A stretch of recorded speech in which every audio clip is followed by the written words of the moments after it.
you're ready for this. I hope you're ready for a very, very serious, hard-hitting, blunt, and real conversation about how you as a woman should behave in relationships with men. I find that most women aren't ready for such a conversation. They'd rather hear everything's gonna be alright, or you deserve a good relationship. You do, but hearing me say it doesn't help you, does it? They'd rather blame men for everything that's wrong with relationships. You can blame someone else, but if you don't have the power to fix it, then you're simply a victim of whatever has the power to fix it. Or maybe you've given up, just decided, you know what, that good relationship, that's just not going to happen, so I'm just going to give up. Or perhaps the worst thing of all is you've decided to settle. Settle for nothing like what you deserve, nothing like what you want. Well, if you've settled or given up, or you just want to blame men, or you just want to hear stuff that feels good, this is not the program for you. But if you're ready to take control, if you're ready to set the rules, if you're ready to go out with power and conviction to create the relationship that you want to have, if you're ready to walk past a lot of men who just want a good time and hold out for that one man that's willing to give you the relationship you want, then this is the program for you. My name is Mark Delaney, and I own the #1 publishing and training company that specializes in helping women take control of their relationship lives. And that's what I want to help you do. It's all about control. It is my goal through this program to radically change how you look at, behave in, and relate to men in relationships. If I do my job right, you're going to come out of the other side of this video with new life, with new power, with a new purpose, and with an understanding of how to get what you want instead of always being the giver, the one who gives what everyone else wants. So if that's exciting to you, stay tuned. Sit back and get ready to have your relationship world totally rocked. Because that's what we're about to do. I want to give you a basic overview of what I see as your biggest challenge in relationships. You are in competition with women who are willing to give themselves with no commitment and hope that everything works out all right or turns into a commitment. Or you're competing with women who, because they see this as being just fun and frivolous, just give themselves and expect nothing in return. So when you meet a man, he expects you to do the same thing. And because of that expectation, more and more women, in order to be with someone, are willing to give in and do the same thing. They basically are following the, quote, norm. Well, I'm here today to challenge you to be different. I'm here today to challenge you to say, not me, baby. Oh no, I'm going to hold out for the man who understands how special I am. I want you to understand that I didn't just make this stuff up. I've been in relationships with women for over 30 years. Now, I recognize the name of this program is I Sucked in Relationships. I don't want you to confuse sucking with being ineffective. I need you to understand that when I say I sucked in relationships, it's myself looking at today, looking back on my life, and seeing, man, I made some terrible choices. I did some really stupid things, and I'm still paying for some of those things today. When I say I sucked in relationships, so you don't have to, I mean there's 3 things that I've experienced that I want to keep you from experiencing. The first is regrets. There are some women I just plain regret that I was ever with. I have consequences as a result of that. For example, I'm divorced. I really wish I wasn't divorced. I have certain financial setbacks I wish I didn't have. I've had health setbacks. I've had problems, which I call consequences because of my relationship choices. Today, I still have problems. I have a daughter I don't get to live with. The woman I love the most and the mother of my child are not the same woman. That's a price I pay every single day of my life.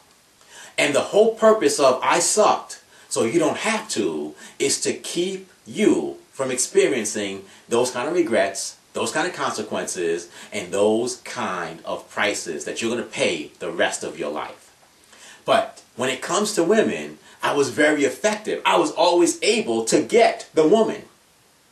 I've been in multiple relationships. I can tell you what I'm talking to you about are the regrets, consequences, and the prices that those women are paying because they didn't understand what I was really trying to do. That I sucked. And that not only was my sucking going to affect me, but it's also going to affect them. So I need you to recognize that the material I present, the stuff I suggest you do, the ways I'm going to get you to look at men aren't based on relationship theories. They're based on my experiences. They're based on the experiences I've seen in others. They're also based on some other elements that I'll explain to you when I explain the suggested actions. But don't confuse I sucked with being ineffective. When I tell you this is how men think, and this is how a woman should behave if she wants this long-term relationship, it is based on real, hard, provable fact. I need you to understand that. You can listen to your friends. You can listen even to your brothers. You can listen to relationship theorists.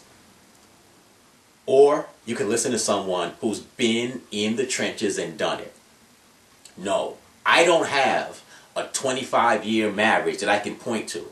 Instead, I've got relationship experience with over 100 women to be able to tell you the difference between a woman who's powerful and a woman who's just willing to give in and do what everyone else is doing.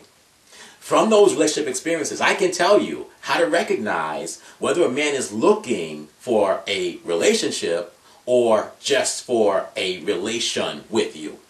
And I can help you understand all of those things. I do not speak to you as a psychologist, as a relationship expert, or anything like that. I speak to you as a man who has experience at doing the stuff I'm going to tell you that you should do if you want to create a special result. If you just want to be popular with men, you don't need this program. You don't need anyone. Any woman can go out and get a man. I would like to start our journey together with a story. It's a story of a woman who I think exemplifies a lot of what I want you to understand about relationships with men. This was a 35-year-old woman. She was actually, at 35, a grandmother. She was a very attractive woman. She had a very nice, sexy body. She had a very pretty face. And deep down inside, she was really a good person who wanted the good things from relationships. Now, she had had some tragedy early in her life. And I don't want to go into those details, but she was a foster child living in a home where she didn't feel loved. So at 16, she had her first child. She dropped out of high school. At 18, she had her second child. At 21, she married the father of her third and fourth child. And literally speaking, on the night of her marriage, she gave up on her marriage because she knew she married for the wrong reason. Ultimately, she had 6 children by 5 different men. She says that she was once in a relationship where the man literally abused her, including locking her in the basement while he was with another woman upstairs. I don't certify or verify that these things are true. I'm just telling you the story as she related it to me. She once had a child, a son, with a man who, before she got to know him, got pregnant, and then found out after she was pregnant that he had 2 other kids by another woman that she didn't even know about. The fathers of her children are among the most pathetic men I've ever met in my life, because I've gotten a chance to meet them. And I can also tell you that at approximately age 38, this woman died of complications due to AIDS. And the most memorable statement that this woman ever made to me was, "I ain't never had trouble getting a man." Her beauty, her attractiveness, her willingness to give herself freely and easily made it easy for her to get a man. But the regrets that are in this woman's story, the consequences of her life, and the price that ultimately she paid later for her ability to get a man are what I'm trying to make sure you don't ever have to deal with. Diseases, children, abuse, and all that stuff are things that are regrets, consequences, and prices to be paid later that we want to avoid. And I want to make sure that the first thing you understand is that there's a big difference between a woman's ability to get a man, if it's going to be so loosely described, meaning you can be popular, you can be attractive, you can attract men, you can have phone numbers and your phone can ring, but that's not the same thing as having a man. And by having a man, I literally mean he's yours. He's yours physically, he's yours emotionally, he's yours mentally, his heart, his spirit, his body, his soul. It's all yours. If any of those four things, heart, mind, body, soul, spirit, if any of those things are missing, you really don't have him. You're really sharing him with something or someone else. So when I define what is it to really, really have the relationship you want, I'm hoping that's the relationship you want. The whole man. Every part of him. And I don't want you to be like the woman in our story where, sure, on Friday night, and you got company. You got people calling you. Or on Saturday night, I want you to have someone to go to church with on Sunday morning. I want you to have someone who maybe is there for you when you have bad times. This is the relationship I want to help you create. What I'm really talking about is the difference between being popular with men and being effective with a man. Popular is simple and it's easy. Wear tighter clothes. Wear lower cut blouses. Wear shorter and tighter pants or shorter skirts. And you can be popular. You know, lose extra weight, have the perfect body, there's a lot of ways that you can physically make yourself easy to be popular with men. Be easy. Give yourself to anyone who asks, and I promise you, you'll never spend a weekend alone. But at some point, that's not going to work. It's going to wear off. It's going to feel hollow. Those regrets, those consequences, and the prices to be paid later are going to be very, very evident in your life. So I want to challenge you to be effective. Being effective isn't always popular. Sometimes it's the exact opposite of being popular. Being effective means that you're willing to be alone on Friday and Saturday night until that person comes along who wants to be with you every day. Sometimes being effective means you have to suffer some pain and walk away from what looks like a really good prospect and opportunity because he's talking and saying and doing the wrong things. And you're having faith that he will realize how special you are and come back around and actually totally give himself, as we've spoken about earlier. Being effective means someday in the future, you look back on a tough decision.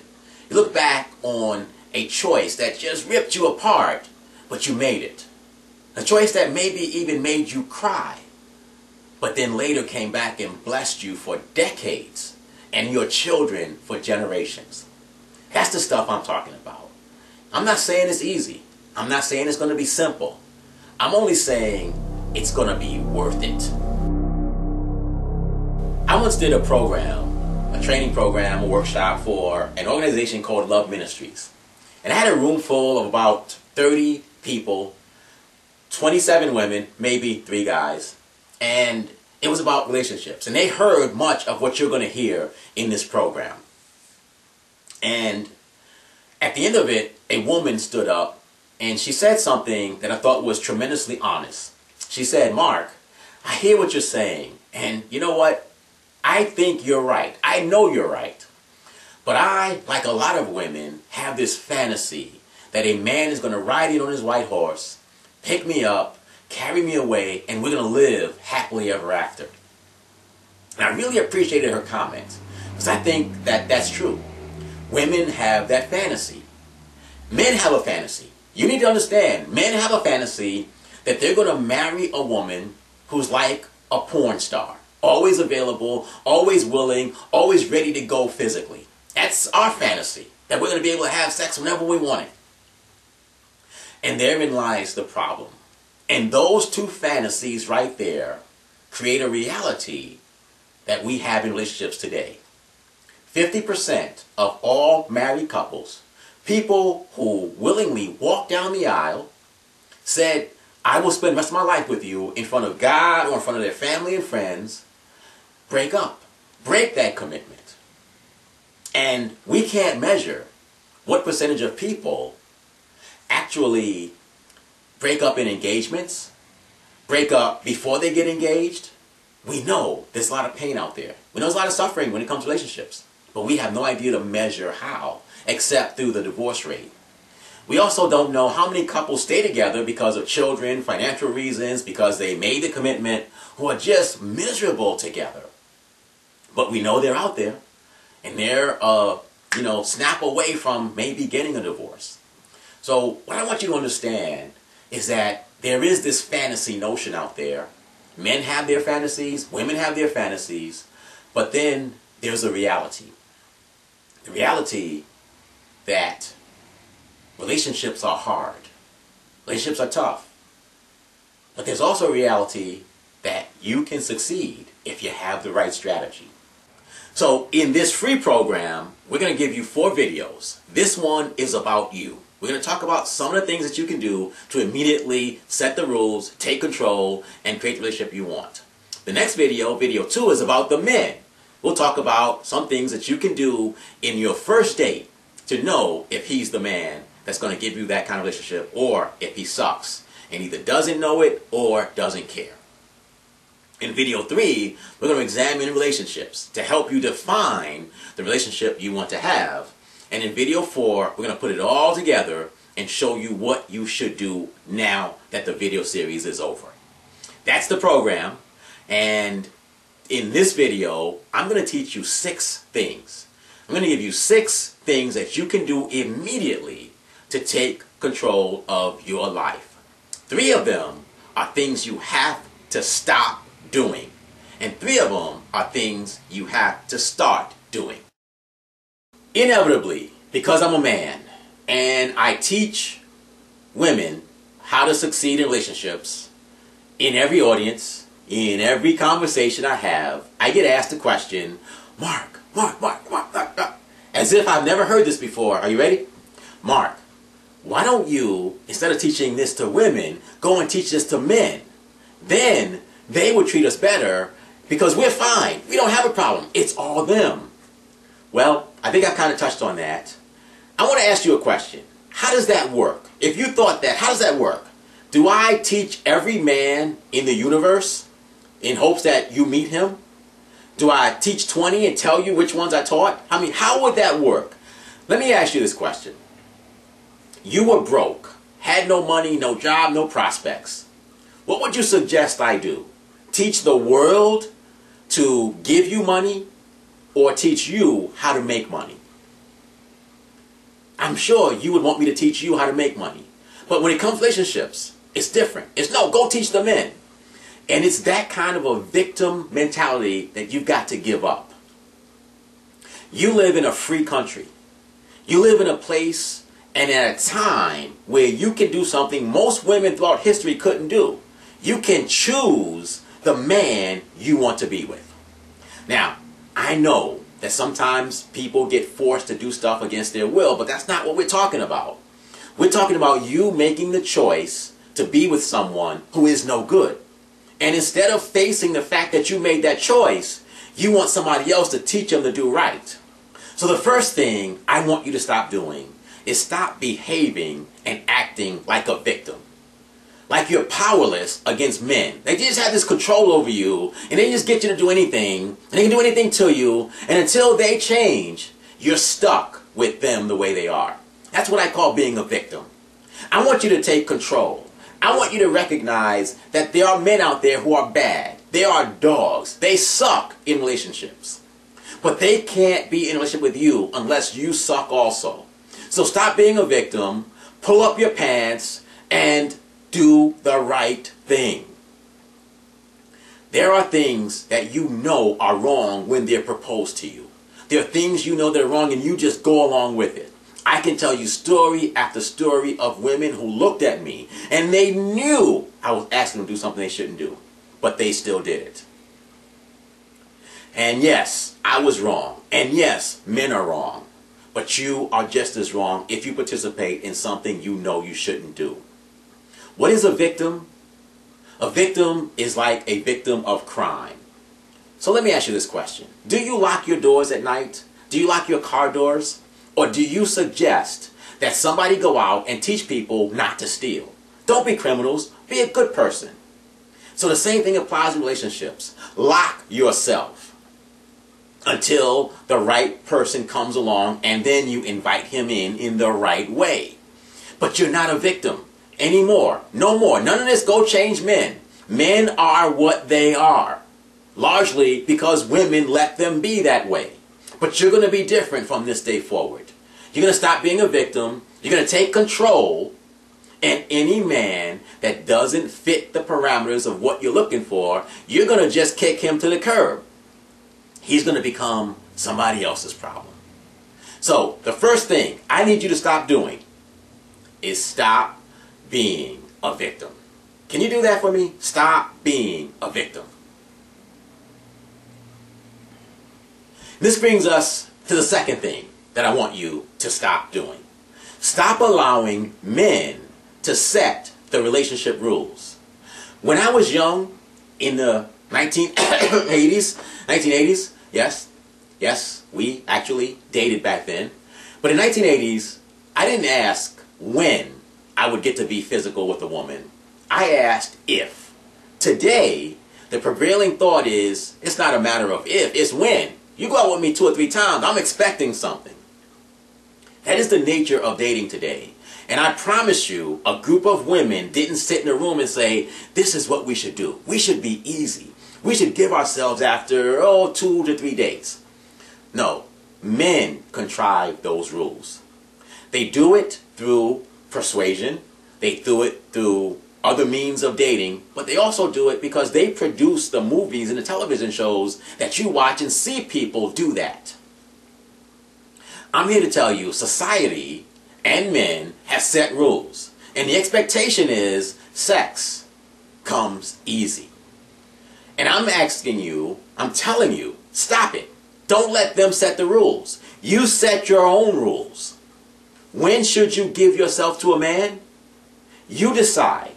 Not based on some arbitrary number or this feels right. Or what is it that needs you to happen?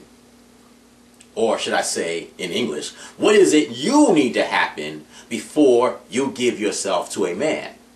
Is it marriage? Is it the 10th date? Is it the 25th date? You get to decide that. No one else. So the second thing I need you to do is take back that control. Set your own relationship rules. Don't let anybody else do it for you.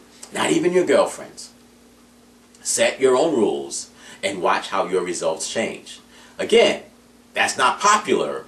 It's just effective. So the final thing that I need you to stop doing is stop using sex to get a man. Stop using sex to get a man. I told you this wouldn't be popular, but it would be effective. There's a number of reasons why I say that. Number one, I believe God, the maker of heaven and earth, created sex as a way to bond a husband and a wife together in a way that they would never be bonded to anyone else on the planet. That was the intention that God had when he created sex between a man and a woman and a husband and a wife. We may be the only species on the planet where both parties get to enjoy a sexual relationship for fun and not reproduction. That makes us unique. So we, as people, being the thinking creatures we are, decided, hey, let's just have sex with everybody. I know not everybody, but you really know what I mean. We do it in movies, we put it in our entertainment, we sing about it. I mean, everything in our lives has become sex. So here's what's happening. Here's the unintended consequence of all the free love that's out there. When you as a woman and I as a man meet up, we've got all these experiences, all these expectations, and all these scars that create problems in our marriage. So when I say stop using sex to get a man, I'm suggesting you use sex to keep your husband. Save yourself for him so you can give yourself to him in a way you've given yourself to no other man.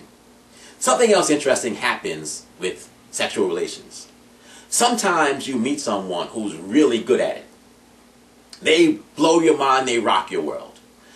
All of a sudden, the man who becomes your husband has to live up to those expectations.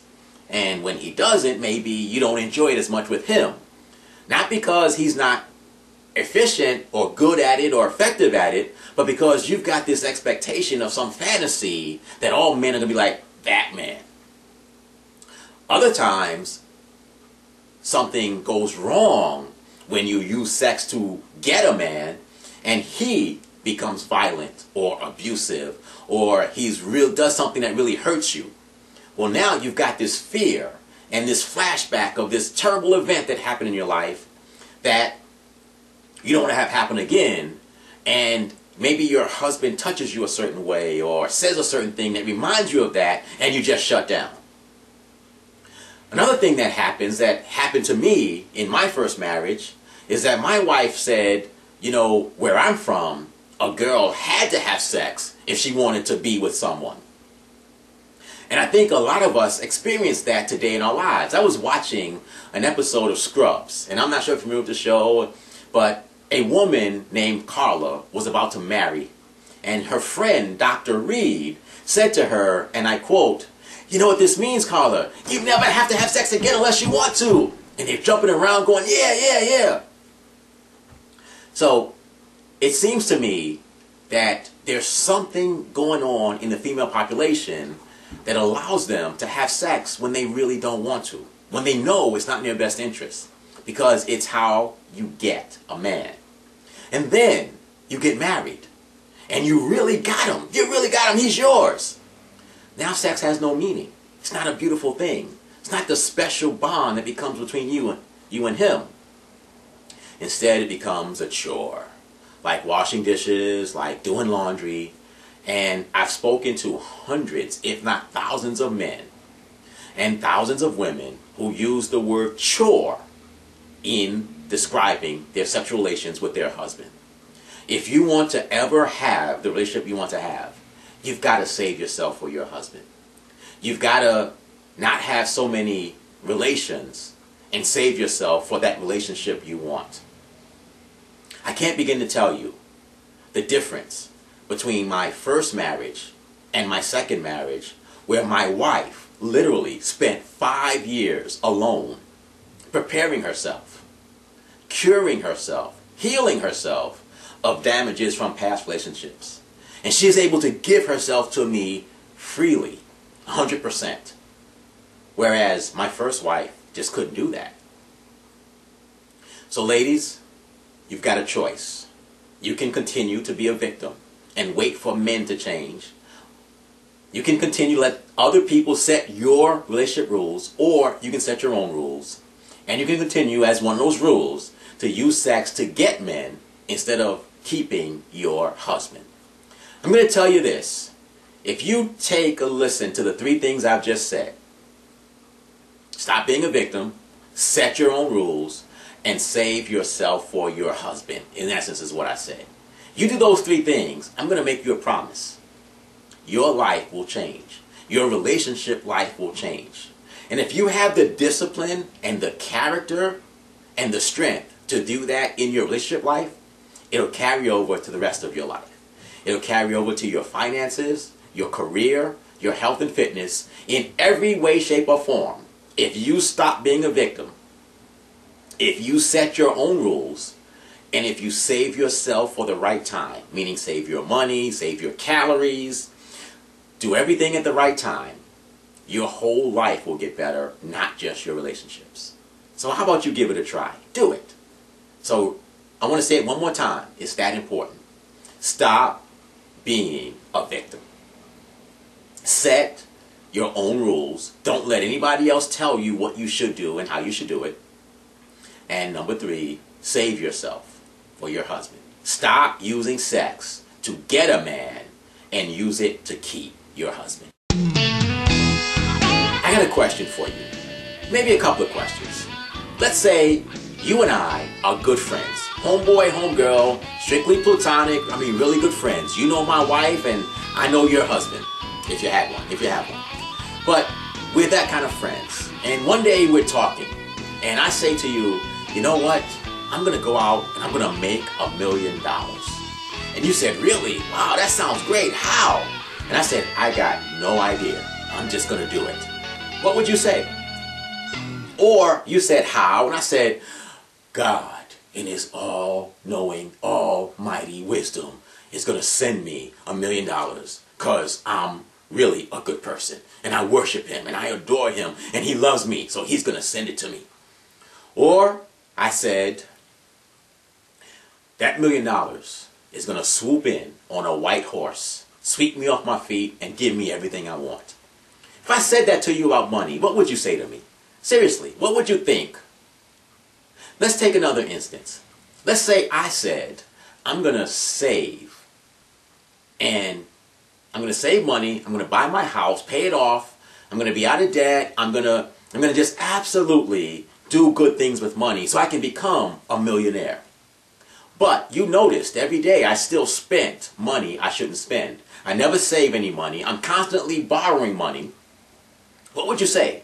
Do you think I will ever become a millionaire if I keep doing bad things with money? How about my health and fitness, my weight? I tell you, I want to be slimmer. I want a flat stomach. I want muscles. I want a great body. But I never exercised.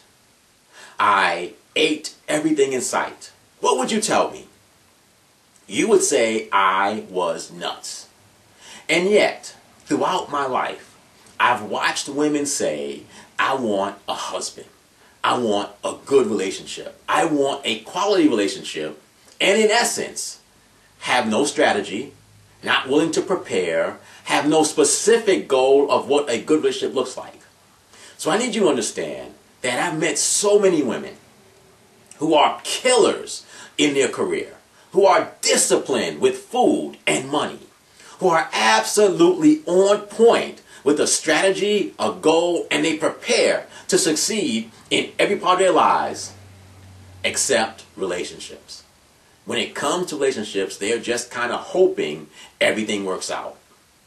They keep making the same bad choices in men again and again.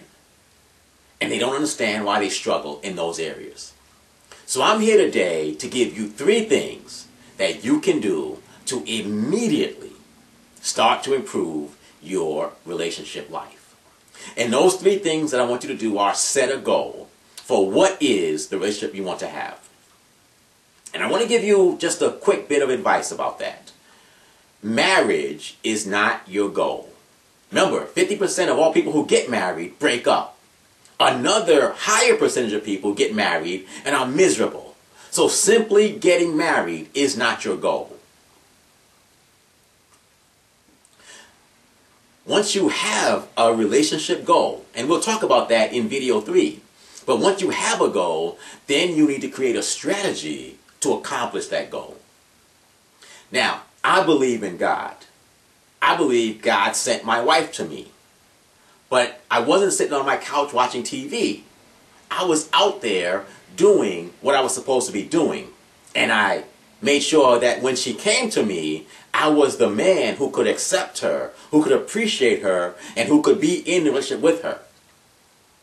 I find that a lot of people say, God, in His almighty wisdom, in His power and glory and majesty are sitting on the couch waiting for God to do all the work. Yes, God is capable. But why would God send a man who's prepared for the right relationship to a woman who wasn't? If you believe God loves you and you are prepared for the right relationship, do you want him to send you to some man who's not prepared? Well, why do you think he wouldn't treat us as men the same way? I am convinced that my wife and I were prepared for this relationship. Not her, not me, but we both were prepared.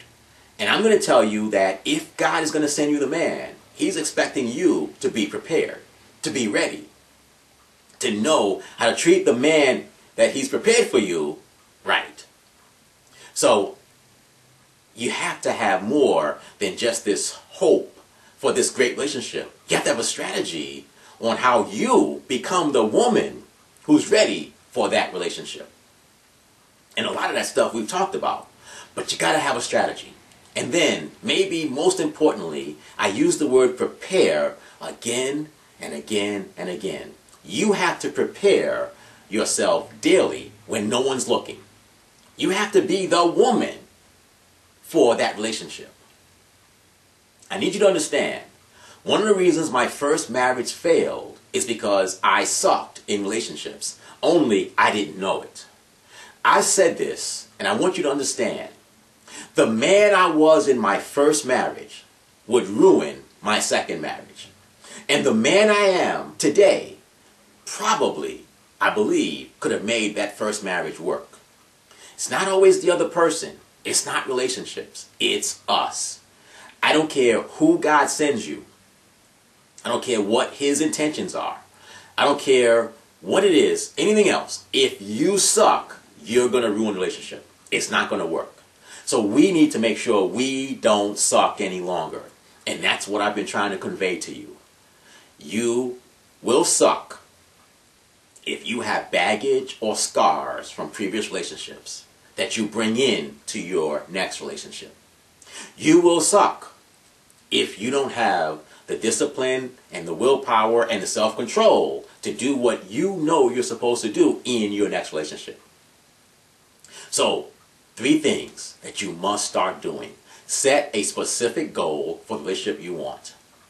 Number 2, create a strategy of which you can make that relationship a reality. And it's not just other forces outside of you. You got to do something also. And then number 3, once you have that, prepare and become the right woman for that relationship. One element of preparing is being able to recognize the right man for you, which we'll talk about in the next video. One element of having a strategy and creating a goal is knowing the relationship you want and how others have done it. But because I don't want to leave you hanging, I want to just tell you that the Bible gives us a great illustration of the right relationship. Something I think we can all learn that's not taught very often, but I want to make sure you understand it. Genesis chapter 2 verse 25 says, and I believe this is the goal that we all want for ourselves. It says, and the man and his wife were both naked and felt no shame. One of the things that I need you to understand is that shame will kill your relationships. Shame comes from past relationships that went poorly. Shame comes from the stuff that we have inside of us that we're afraid to let other people see, which is why the being naked part is so important in a relationship. But shame is a killer. Shame will destroy every good thing that you want to do in a relationship. And so one of the ways to be naked is to be able to fully expose who you are, to be yourself at all times, to not have fear or consequences or worry that if you are who you are, the person you're with is going to not like it. That's freedom. That is the ultimate relationship goal, being free to be yourself. When someone asked my wife, why are you marrying him? Her answer was, because I can be myself around him and it feels so good to be myself. Being free will absolutely rock your world in a relationship. So how about a strategy to create that? Genesis 2:24 says, two parts, and for this reason, a man shall leave his mother and father and be joined to his wife. I think we can conclude that the woman is supposed to save herself also for her husband. Leaving your mother and father and being joined to your wife is significant because it means you don't stop along the way and have experiences that you bring that into your marriage. And then it says something else. How do you create the situation where you both can be naked and feel no shame? The two shall become one unit. When we go into video 3, I'm going to talk about that a little bit more. But for now, two people cannot be one unit with two separate agendas, with two separate wills, with two separate goals. That becoming one is very significant in your relationship life. So that's a goal, and that's a strategy to accomplish that goal. Now it's preparation. You have to prepare to become the woman who can do that. And there are a couple of things that I've devised that you need to prepare for. Very important. I need you to understand that the best relationship work you can ever do is done before you get into the relationship. So I want to say that again. The best work that you can ever do to prepare for the relationship you want to have is to do the work before you get into the relationship. The same thing is true for the man you find. But there's 4 things I want you to work on and learn and be very good at.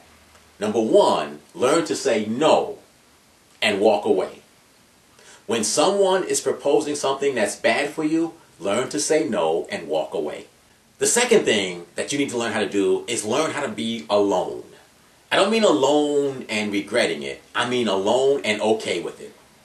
When I got my divorce from my first wife, my pastor at the time said to me, Mark, until you get your libido under control, you will never be a good husband. And that's the thing I had to do in order to find my wife.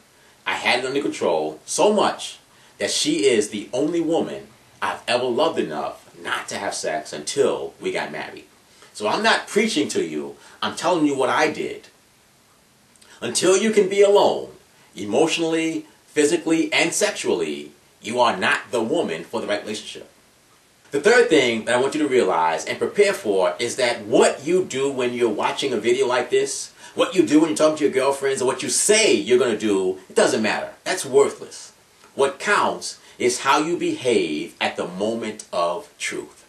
And by that, I mean, it's very easy for me to say I'm going to be faithful to my wife, but it's much different to be in situations with women where they're maybe throwing themselves at me or flirting with me. How am I going to handle that moment of truth?